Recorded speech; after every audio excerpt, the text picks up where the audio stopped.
Hello, everybody. Season 4, Episode 10, Green Effect Podcast on the air. All right, that's it. I'm going to start bringing my friends with me because as much as I love getting on these podcasts and just talking to myself and get all my problems out, I'm going to start bringing some other people so they can listen to my crap. All right. On that note, this poor guy here, Bryan Braga, mortgage agent with the Financial Collective. He's on my team. Great guy. Bryan, welcome to the podcast. Thank you so much. I'm here at gunpoint today. All right. That's it. Oh, man. They're funny people around here. He's joking. Please, he's joking. Oh, Bryan, good to have you, man. Hey, listen, Thank you for having me. Yeah, man. I know you're new to the industry and stuff like that, but you are like the way you hold yourself, the way that you come across, the way you know your stuff, man. It's like you're not, and that's why I wanted to have you on the podcast. I wanted to talk to you about your path, your world, where things are going, and then we're going to talk about the economy. But super, super excited to have you on because I really wanted to. I wanted to show people kind of what a successful newer agent coming into the world does, right? And I'm telling you, you're hustling, you're doing what you got to do. So I absolutely love it. I'm glad to have you on. So awesome. Thank you so much for having me. Yeah. So tell me more about yourself, man. How did you? Because listen, there's a lot of better other jobs out there, okay, than doing this. Tell me about yourself. How did you end up doing it? Go ahead. Yeah. So I'm actually fresh in the finance world. I'm 24. Went to university for something completely different. I went for health sciences. I have a major in kinesiology and a minor in neuroscience. Okay, so hold that thought one sec. So funny story. I wanted to be a phys ed teacher. I went to kin as well. I was a York kin kid for 3 months. Nice. So you made it a lot longer than I did. Sorry, go ahead, man. I got to my final year and I'm like, man, is this what I want to be doing? But I was so close to being done. I was like, okay, well, I have to finish. Like, I can't just not. I spent so much money at that point. So I was in health sciences, went through my path like that. And I was looking at my career paths afterwards and it all just seemed so cut and dry. Like I would either need to go to more schooling or I would be under somebody else the rest of my life. And I'm like salary capped, or like it felt like a situation where I'd be really taken advantage of and be under someone else. And I'm like, is this something I really want to be under a path, like going down for the rest of my life? And I've always liked dabbling in the business world. I like investing. I like finances, but I've never taken a business class until university. I took a personal finance class. And I'm like, you know what? This actually isn't as boring as I thought it was. It was a lot more interesting. So after I graduated, my girlfriend and I, we took some time to travel, do a little bit of soul searching. And her mom's in the mortgage space, and my girlfriend was thinking about being a mortgage agent. And I'm like, I'm not going to lie. I have no idea what that is. You know, they don't really tell you what a mortgage agent is when you're getting a house. They just say you need a mortgage. So I had her explain it to me, and it sounded something I could be interested in. It sounded like something that I could choose my own hours. Like it sounds like you get the the payback of what you put in. And I'm a hustler. I work hard. Like I really put my all into everything. And to be working for myself and see the payout of my own efforts, that's something that really intrigued me. So I thought I'd just hop right in. I'm in it full time. I'm going in. I'm working hard. I'm hustling, and I'm just trying to see what I can do with it. Yeah, but you are, and I will say you are definitely hustling. And I think that's when you're first starting out like that. That's it, right? It's you start doing that, and then all of a sudden that becomes your MO, right? It's like, but this guy hustles, he works hard. I have that reputation as well, and that's what gets you through because you're not going to know all the answers, right? You're not. No. There's too many things to know. You're just not. So yeah, kudos to you, man. It's been nice to see that. And so let me ask this question. So based on your age, I mean, you got other friends that have gone. Yep. Are probably fresh out of post-secondary. Oh yeah. Go to university, go to college, get a good job, and then retire and die. Well, what are they doing? Like, are they the circle of life? Cut and dry, no sugarcoating. You work, you retire, and you die. And you know me well enough. That's just what we do. We get to the point around here, right? What your other friends? Yep. What did they do? Did they have the same epiphany that you did? What has happened to them? Like, where do you kind of see? I don't want to say compare, but how do you see the two routes going? Well, funnily enough, I'd say only about like 30 to 40% of my friends are in the field they went to school for. A lot of people, went to school. They went partway through, and they're like, this isn't for me. But they went so far where they had to finish it, and they're doing something else entirely. And like I don't blame them. Like when I picked what I wanted to go to school for, I was 17. Like I have a late birthday, so I was 17 choosing what I wanted to do for the rest of my life. I didn't know all my options. But that's just the system we had laid out, and it's the cards that were dealt. So I mean, like I'll lay with my choices. I mean, I got a lot of social skills from university as well. But yeah, a lot of my friends like they ended up doing different career paths. They're still doing some soul searching. Like, and we're all on our own timelines. Like I took some time. I figured out where I am now and where I want to be. Some of them might be figuring it out still. Some of them like found their place, but yeah, like not everyone ended up doing what they went to school for is what I found also. Like a lot of my friends ended up changing or switching entirely like their field. It's so during COVID, I'm gonna go a bit of a side direction. During COVID, Oh yeah. where were you in life? What were you doing? So I was in school. I think going into my third year.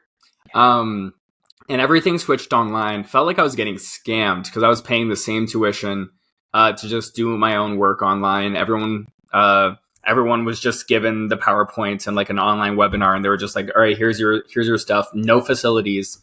Yeah, it really didn't give me many tools to succeed. Well, we didn't know what to do with that. Nobody Yeah, knew what to do. fully. How does this work? Right? Yeah. Yeah, and like it did teach me how to be like really self-driven and get the work done. Because like before that, I was never one for online courses. I was never motivated enough to sit down on a screen and go do the work myself and make sure I get it done. But thankfully to COVID, like one good thing about it is I learned how to sit myself down, like, give myself a timeline and a task and get that done in an appropriate timeline. And that does transfer over to this job. Being in an online brokerage, everything's done online, everything's done on my laptop. And I feel like I'm really efficient enough where I can get it done in an appropriate manner now. And that is thanks to COVID. So that is one good thing that came from it. Yeah, it's when COVID hit, man. Obviously our whole world changed. Oh, And yeah.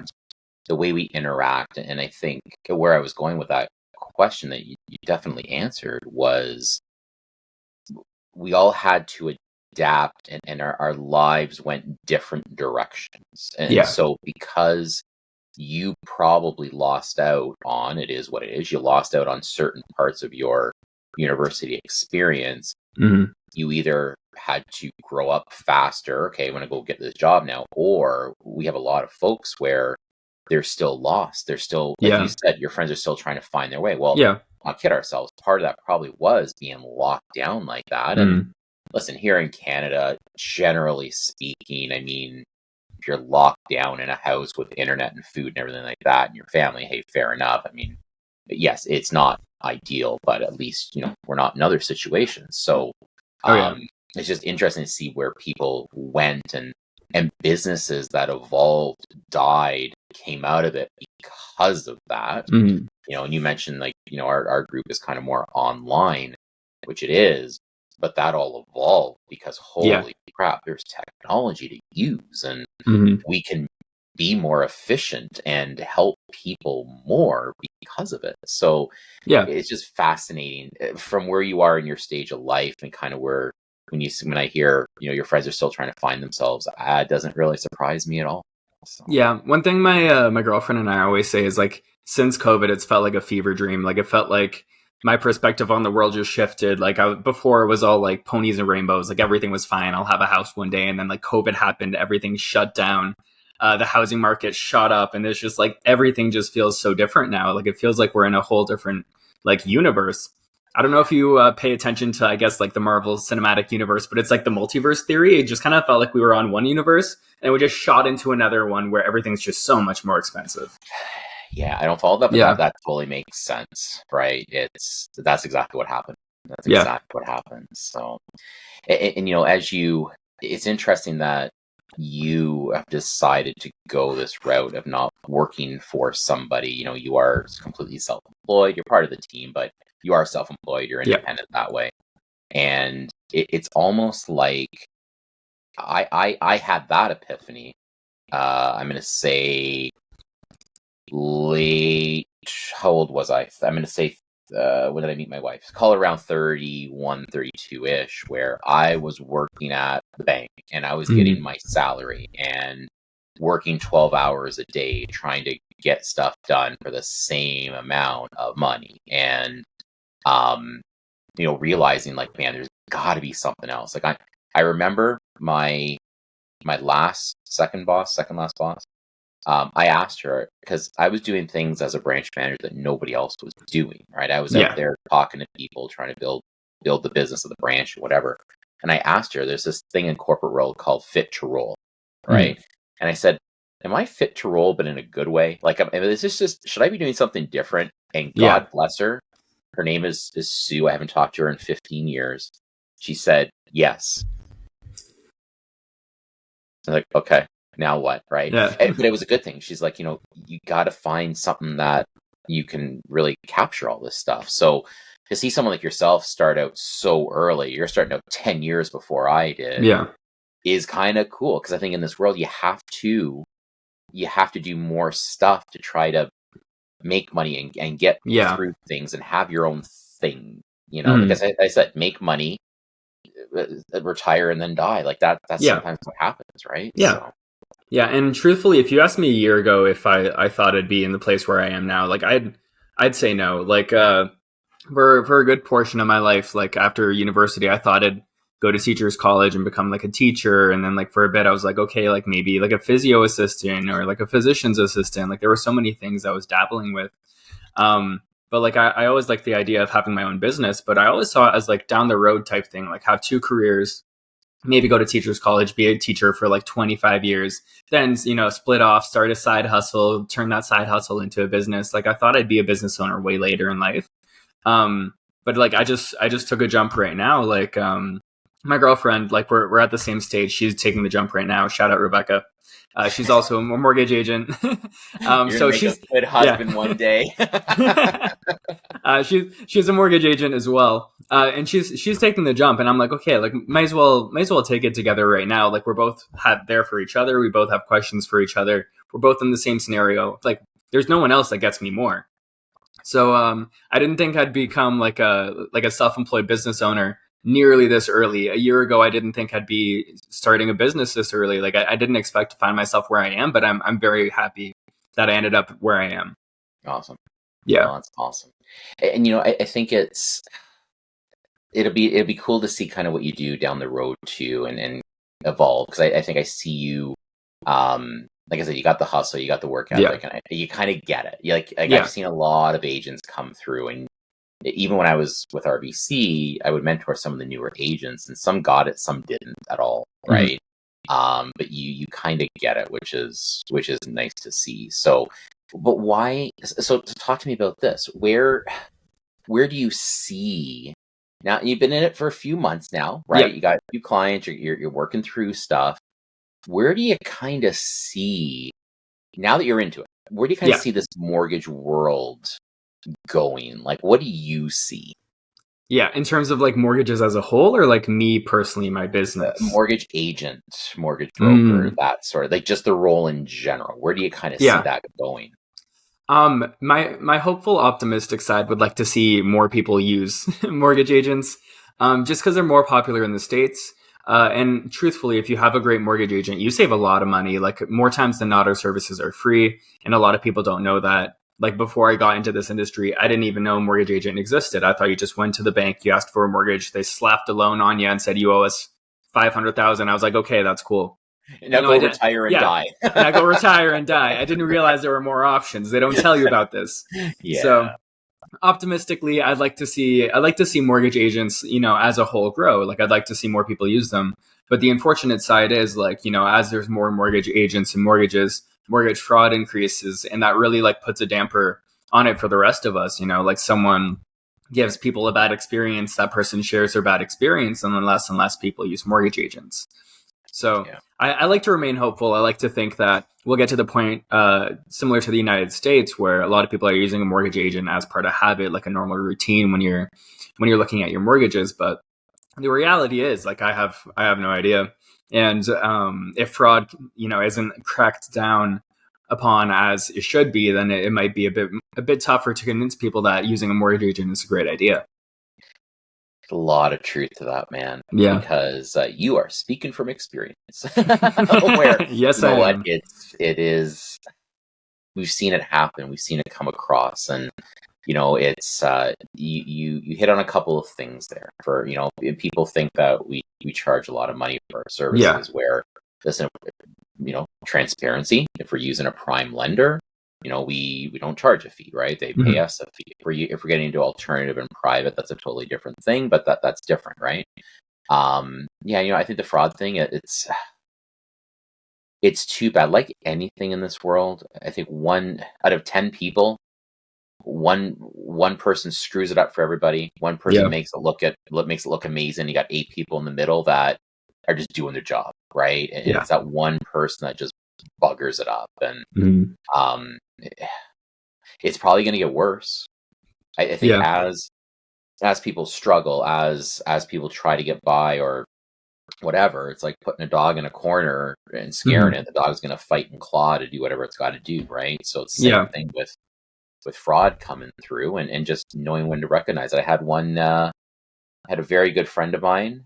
He said this when I first started RBC. He goes, one deal is not worth your whole job and career, and it's not. It's just simply not worth it, So yeah, we'll see what all happens. But what's been your biggest surprise? So again, you said, hey, let's go give this mortgage gig a try, see what happens, and you went all in, which was awesome. Yeah. What's your biggest surprise? You're here and you're like, oh man, what the hell did I get into? What was your big kind of aha, holy crap? Yeah, you know what? It really feels like a small world in a sense. Like, I find like I didn't know too many realtors. I knew a couple. I didn't know too many mortgage agents. But then as I, stepped into the industry, I started looking at like people on LinkedIn, people I kind of like knew as acquaintances. And I'm like, wow, you're in this industry. Like, I haven't seen you in like how many years. And then, my feed on all my social media is like, it seems to be like the same people, the sponsored ads that people are putting out, they're getting targeted to me. I'm like, hey, barking at the wrong tree here. Like, I want you to meet clients. Your targeted ads are targeting the wrong person. But it really is like a small world. I feel like it's a small community. I feel like in a way, like everybody knows everybody or knows of everybody. Like it's a small world. Yeah. And that really caught me off guard. Yeah. And your reputation and brand follows you. Oh, yeah, most definitely. Follows you. Yeah. Holy crap. Right. And I'm glad you had that realization right off the hop, because I remember, so I moved to Kitchener-Waterloo almost over 20 years, 22 years ago or so. And I always thought, oh, look, KW, I'm from Toronto. KW was this little hamlet within nowhere, right? Yeah. And you got to be careful, because I very quickly found out, you talk to someone and you're like, man, that guy's a jerk, right? And the person you're talking to is like, but that's my brother. Oh, damn, sorry, man. So you got to be careful, right? But your reputation follows you, and you got to be super, super careful. And so tell me more about one thing I can see, it's evolving. It's totally cool. I want you to tell me more about your brand and what you're building, because you're doing some kind of exciting stuff, and I love what you're doing. And tell me about what you're going for. Tell me about your brand. Tell me about what your goals are. This is kind of the business part of the podcast. Go ahead. Awesome. Well, as of right now, the brand I'm kind of building is Mortgage Guy Bryan. Growing up throughout high school, like my Instagram handle has been Good Guy Bryan, and I really embodied that to maintain, like, I'm a good guy. I'm going to be a good guy. It was very easy to remember. No more good guy. No more good guy. Mortgage Guy Bryan. No being good, just mortgages. Yeah. So I really evolved that name off of Good Guy Bryan to becoming Mortgage Guy Bryan. Just kind of like it has a nicer ring to it.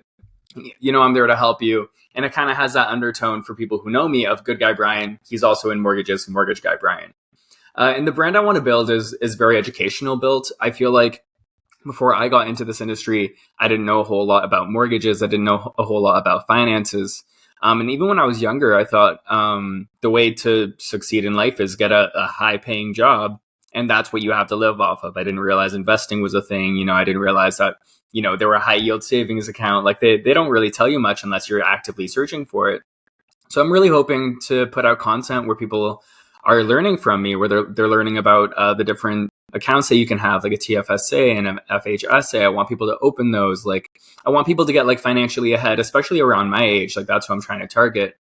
Because I want them to start now. I don't want them to start when they're 30 or 35. Like a lot of times you hear like the best time to invest was like 5 years ago. Like, you know, like it's always later than you should have started.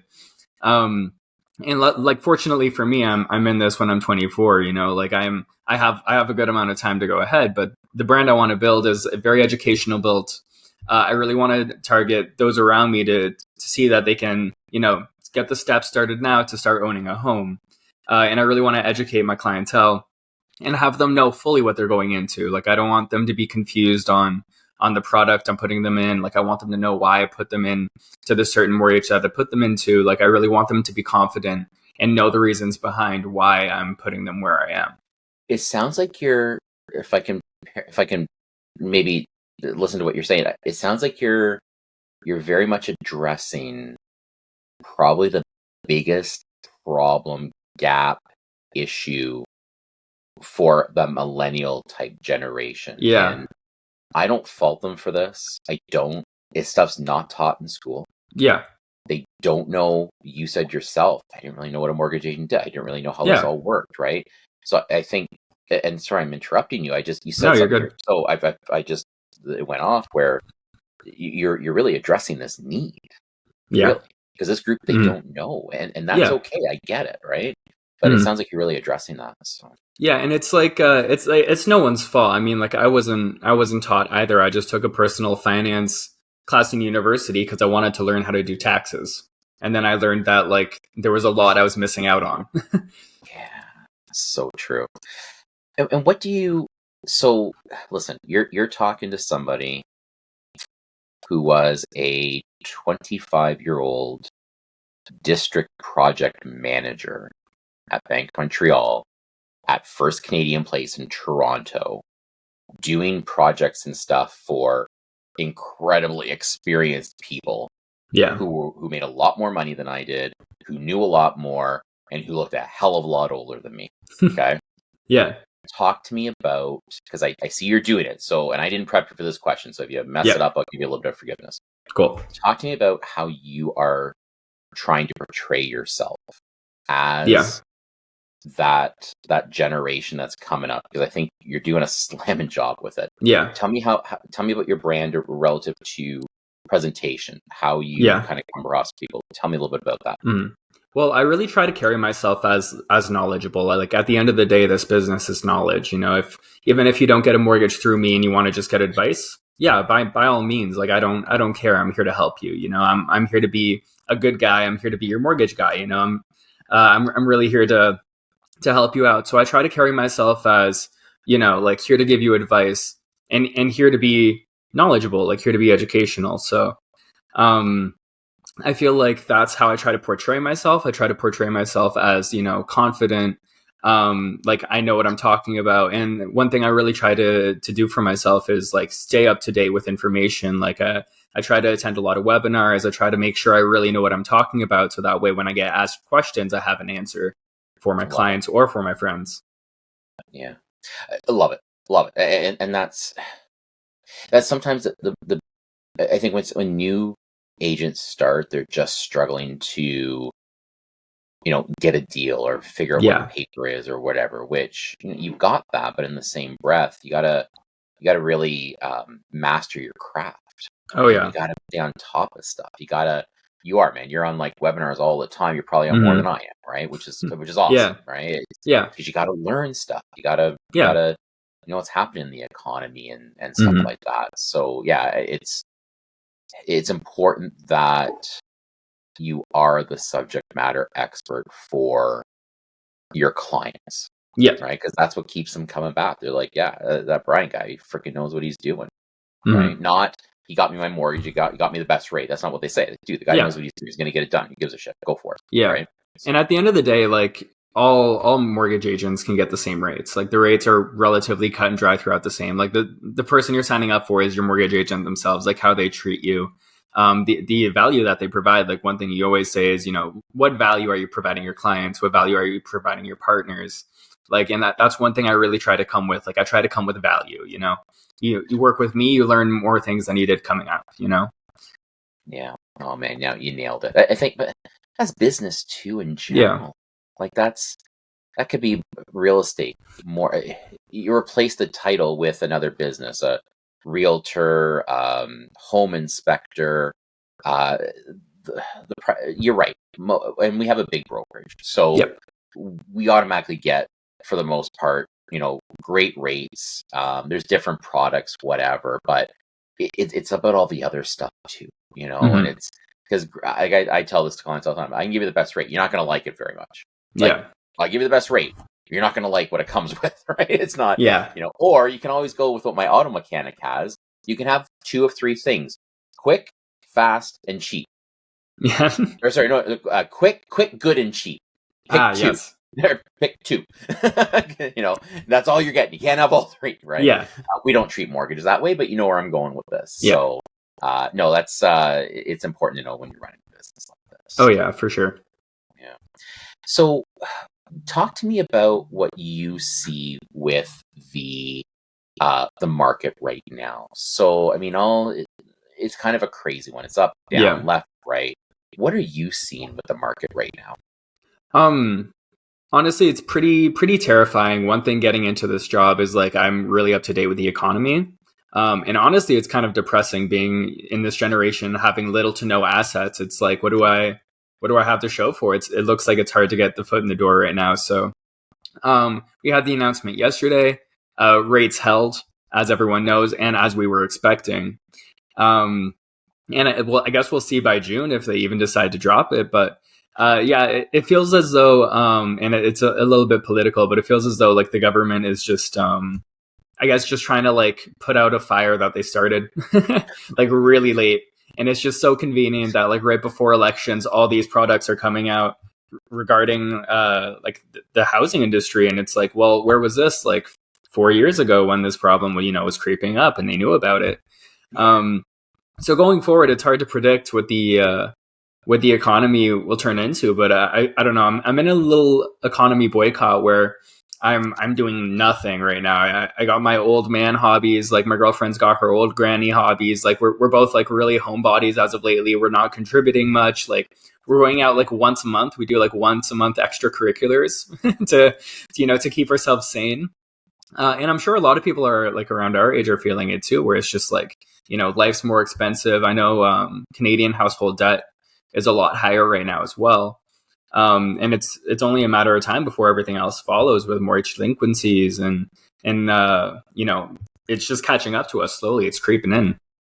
Well, I think people have, it's a weird one because it's the middle, generally speaking, it's the middle to the lower middle class that are often out, at restaurants and spending money and stuff like that. Let's face the upper class folk, right? They aren't going to, Kelsey's or whatever, right? They're going to, they got their own food or whatever. So they're not huge spenders out at malls and stuff. But to your point, I mean, my wife and I, I've said this before, my wife and I are in the same boat. We only go out once a week, maybe once a week. Like we had, last night was a long day. I was exhausted. My wife wasn't feeling well. My daughter worked early in the morning, so she was in a mood. And I'm like, all right, no one's cooking, right? All right, we'll get something. So I think we ordered sushi. Not a lot, like a little bit for each, right? And after you pay fees and tips and all this other whatever, I was like $70, man. I'm like, right. Like, so people can't afford it, and things are getting worse with everything from gas to everybody wants a 30% tip, and it's like it's tough. Like fully. I'm hearing it. People just aren't going out. Screw it. We'll stay home. Yeah. Right. And what even do they call it? Netflix and chill? Is that what they call it? That is what they call it. That's right. All of a sudden, we're gonna have a baby boomer generation part 2 coming up. Yeah. I don't know, we'll see. Yeah, even last night, my girlfriend and I, she actually cut my hair. She did a great job. But as she did. Yes, thank yeah. you for controlling that narrative. She Oh did. yes, She did a good job. she did a great job.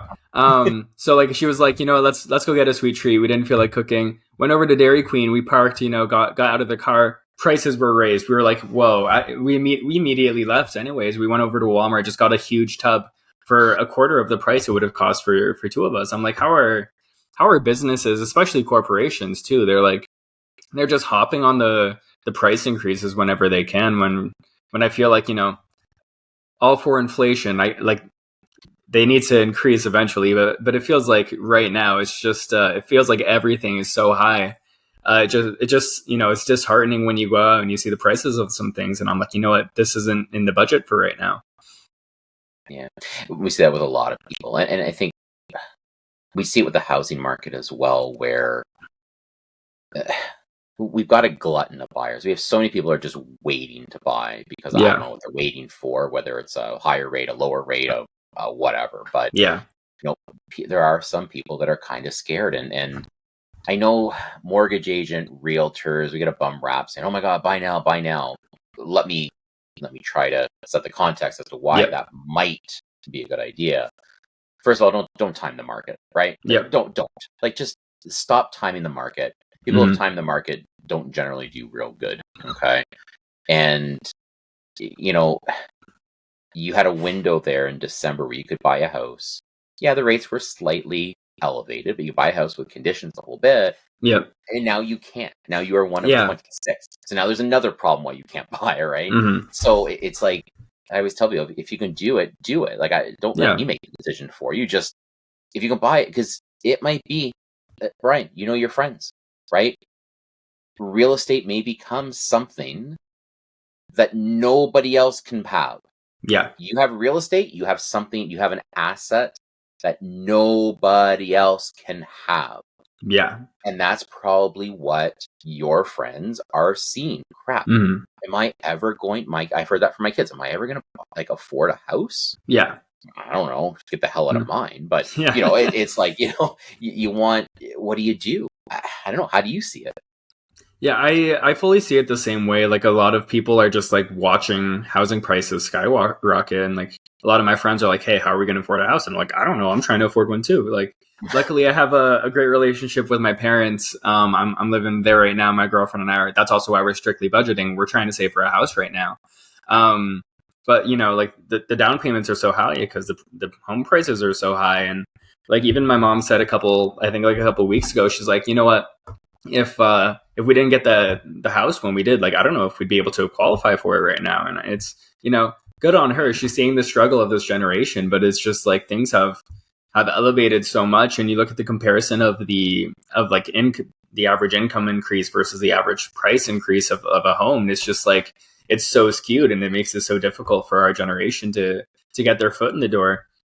I feel like we're going to end up in like, a huge fixer up, or like house was on fire at one point, and I was just like, it's just the bones of it type house for if we're ever going to get our foot in the door, and that's how we're going to have to do it. Like, I have no idea how we're going to get in there, but we are manifesting it. We're going to make it happen. We're going to be homeowners. It's just the struggle to get there. It's just something that keeps me up at night. So yeah, I believe, man. Hey, there's a really good one in Cambridge right now. It's available. It's an estate sale, and I had clients go look at it, and he's a handy guy. Yeah. He's not buying it. But hey, listen, got good bones though. I'm just saying, right? Yeah. It's there. It's there for you if you want it. But that's the reality, I think. So here's another one for you, right? And I've said this, and maybe you give me some insight as to why there's such a struggle on this. So back in the day, you got a starter home. Yeah. The house sucked. It didn't work for you at all. It wasn't functional. I remember our first one. We had the kitchen that was the size of like a bathroom, like a two-piece bathroom in the front of the house. Didn't work. People were bumping into each other the whole bit. But you got to start them. You started somewhere, right? You got into it. You built your equity. Then the asset increased in value. Blah blah blah. So why do you think there's such a fight for people to not want a starter home. They just want the big home right out of the box. Like, give me some insight here. Help me understand why this is a thing. Yeah. For me personally, I fully believe in the starter home. I feel like, you know, it's almost like a way to like stepstone your way up to the house you want. Like, you know, like no one makes enough to afford the house they want right off the bat anyways.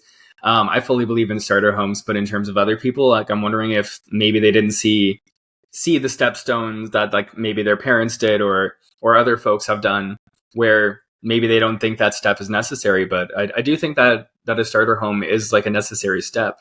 But on the other hand of the token, I find a lot of homes that are being built are way out of the league of starter homes, and like I feel like we're not getting enough, like, you know, 2-3 bedroom bungalow homes, and they're all like 2 to 3 car garage townhome, $1 million right off the bat. Like there's a complex in Cambridge, bunch of townhomes, 1 car garage, like maybe 3 to 4 bedroom townhome, and it's just like they're like starting at the 900s, and yeah, okay, 900,000 then, like it's $1 million for a townhome to get it started. Like I feel like the amount of affordable housing that we're having isn't where we need it. Like we don't have enough of a middle class that are affording the nicer homes, where they're just getting bought up by investors and then rented out anyways.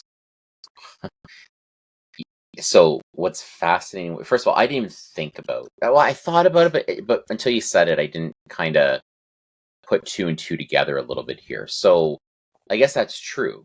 The 2 and 3 bedroom homes are running $1 million anyway. Yeah. So who can afford that, especially if you're just starting out and stuff like that? Because I guess that would technically or theoretically be a starter home back in the day. Yeah. And you are right with the investor side, where yeah, a lot of investors will sweep up the cheaper stuff, renovate it, put it in a second unit, and then off you go. I think where the solution has maybe arisen, which clearly is not working, is okay, great. If you can't afford the $1 million 3-bedroom bungalow, then what you should be buying is the 2 to 3 bedroom condo, right? In downtown. And again, until you said what you just said, I'm like, all right, that kind of makes sense to me, where someone would be seeing that. Now, someone like myself who owns a home and stuff, well, go start with a damn condo. What's your problem? Yeah. But then people don't like condos because they have dogs and this and that. And so why do you think maybe condo living hasn't? Because I personally don't think it's taken off at all in Kitchener-Waterloo. Yeah. We got condos, I think, close to 3 months sitting. Yeah. Bought. You can have a condo right now in Kitchener for a great price, right? Yeah, for sure. Why do you think that's not considered acceptable for a starter? Yeah. Well, I'm wondering, just like, you know, the Canadian dream that you're sold growing up and what you saw your parents do is like, you didn't start off in a condo. Like everyone started off in, you know, in a starter home, like a detached or a townhome growing up. If you want to go live in a condo, you go to Toronto, you live that city life. But, you know, generally you go to like, you know, like a more populated, but like a bit out of the way of Toronto. You're like, okay, I have a bit of the city and I can have my own space. And that's kind of what you want to have. You want to have that backyard. You want to have friends over without having like 80 neighbors, you know? And even like recently, I saw a condo in Guelph, Ontario, and they were listing it for $800,000 for a 3-bedroom condo. Yeah, so I was like, where did you guys get that number from? Like, you can get a house for that price. Like, how can a condo be that luxury where it's $800,000? It doesn't make sense to me. But personally, like, I'm not a fan of condos. Like, I'm a big host person. Like, but I don't want to account for like 1, 2, 3, 4 neighbors every single time I host a function, as well as like, you know, sharing so much space, having no backyard, and like it is pretty compact and compared to, you know, the space you would have with a home. It's interesting. You meant, I giggled when you said it, you know, the Toronto thing. So I'm from Toronto originally, right? So you know, my mom lives in a condo, right? Yeah. My uncle everyone lives in a condo because it's Toronto, right? Yeah. Hey, whatever. You live in a condo, who cares, right? And so that big city mentality, yeah, starting a damn condo. But to your point, I think you did say something really important there. Like your parents started with a house. Why can't you start with a house? Yeah, fully. Right?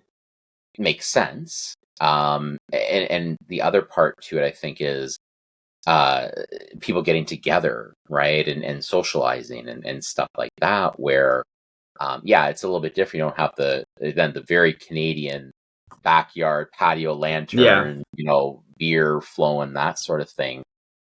If you're not in Toronto, that's still a thing. Yeah. Right? That's still a thing. And then you really complicate things by, we have the LRT, but let's face it, the LRT is kind of half-ass, right? It doesn't even go to freaking Cambridge. Yeah. By the way, shout out, you're from Cambridge. Thank you for paying for our Kitchener Waterloo LRT. We appreciate it. Well, we really don't appreciate it because it's a pain in the ass, but thank you so much for paying for part of it. Still my duty. Yes.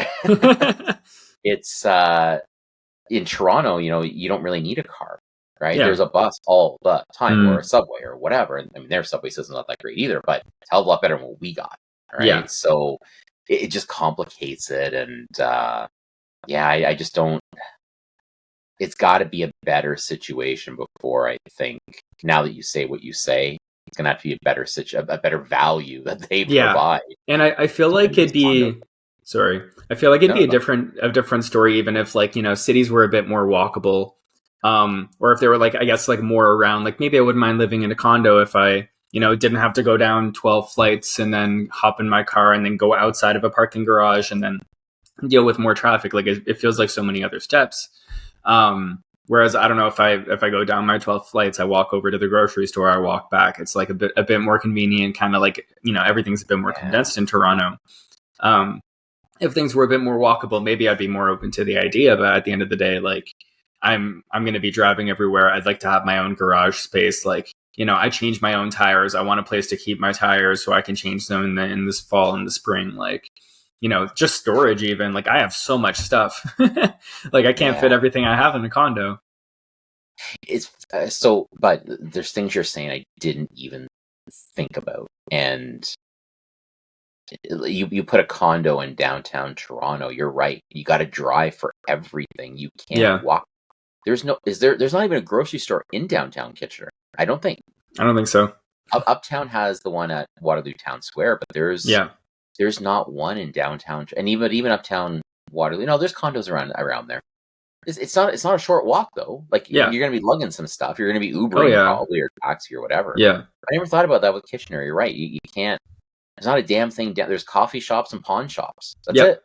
Yeah. And of course, cannabis stores. Like, I mean, it's who can forget that? But, that's crazy. That's pretty. I didn't even think about that, to be honest with you. But well, that probably explains that. So if you're wondering at all what the problem is with the condo market in Kitchener, you just heard it here. Yeah, put in a couple grocery stores. Maybe we'll be interested, or like, say, a couple other things to walk to. Like, I mean, crazy. You got to make it enticing. Yeah. No, man, dude, that was good. I thank you for helping me understand what the hell the problem is. But you're right. That's absolutely right. And kids too, right? Like, oh yeah. If you've got kids, the hell, man. Like, why would you want to raise them in downtown Kitchener with nothing around? I get it. Yeah, it's all like late at night, you got to get diapers, but you have to hop in your car, drive 20 minutes to go get them. It's like a big downside. Well, you said too, you got to go down the elevator, get in the car, get out of the parking garage, go get it. I know. First world problems. I understand, but still, even like the Amazon package to your front door. Your front door is at the very bottom, and they stick it in a little mailbox rather than like actually your front door right in front of you. Like, even ordering food, I feel like, well, I don't order food much actually, but I know I'd order it a lot less living in a condo, solely because, going all the way down and then going all the way back up is just like it. It's something that I don't want to be dealing with. Which sounds okay. It's, again, very first world problems. I understand that, but it's the reality. That is the reality. That is, and again, being from the city, being from Toronto originally, moving here for 20 years, I get where people are at. They still. I remember when I got here and I was coaching competitive volleyball, parents just drove their kids everywhere. Mm-hmm. In Toronto, everyone came on the subway or the bus. Whatever. Doesn't matter. Right? Just different mentality altogether. Mm-hmm. So it's interesting. So tell me about where you're going with your business. What, and when I ask that question, I'm asking relative more to the housing market? How are you adapting and moving your business to work with the crazy housing market? How are you adapting? Well, this works really well with the Financial Collective because we're transitioning more to like mortgage planning. Shout out Mortgage Premier. Hey, love it. Yeah, love it. shout out Mortgage Premier. Check's not in the mail at all, but yeah, yeah. I'll collect my royalties later.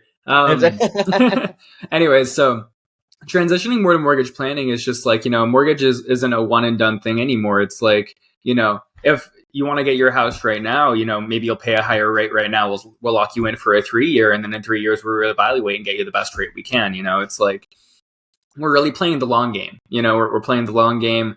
We're trying to get you in like the best position in the long term, and then like kind of like go term by term to see what we can do for you. And that's, I think, like what the transition needs to be almost, because a lot of people who are screwing people over as a mortgage agent, they just kind of throw you in a rate, never speak to you again, and that's how a lot of people are unsatisfied. Like, I'm really looking to be, having a good relationship with my clients. Be there to give them advice. Like,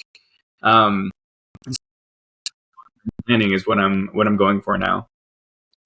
I think it's where the world's go. It's where our industry has to go. We have just gone through a time where you didn't have to be very good at what you did. You really didn't, right? You could slap stuff together, send it off, and all your sins could be forgiven because the value would go up, things would work out, people were making money. Nobody really noticed, right? It was all good. So now, though, you've got to know what the hell you're doing. People want that advice part, right? Yeah. And I think, again, can I just throw everyone in a crazy, stupid ass rate and send them on their way? Sure, I could, but we call that turn and burn, right? Like, get a deal done and we never talk to you again. And so I think, and I see real estate going this way with realtors as well. The ones that truly build a relationship with their clients, and that's where we try to have parallel relationships with the realtors. Those are your repeat clients, your referral sources, your all that stuff. So I love that.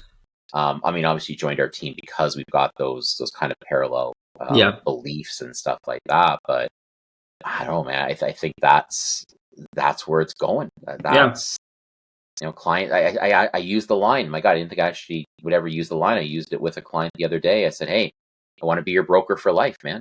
Yeah. Right. So there's something to be said for that. So I'm glad you got that. Yeah, and my parents told me a story like when I was first getting into this career, and they had a mortgage agent that they actually really liked, and every so often in like the middle of their rate, they get a call from their mortgage broker, and he'd be like, "Hey, rates have dropped. There's a penalty. I'll pay half of it, and we can get you in a lower rate right now." And they're like, "Done deal." Broker would pay half. My dad would pay half. He's in a lower rate. He's saving money. And I'm like, wow, that's someone I want to be like. Like that's something I want to do for my clients. Like stay up to date. If they can get in a better place, give them a call, see if they're interested. Lay it out on the table, see what their thoughts are.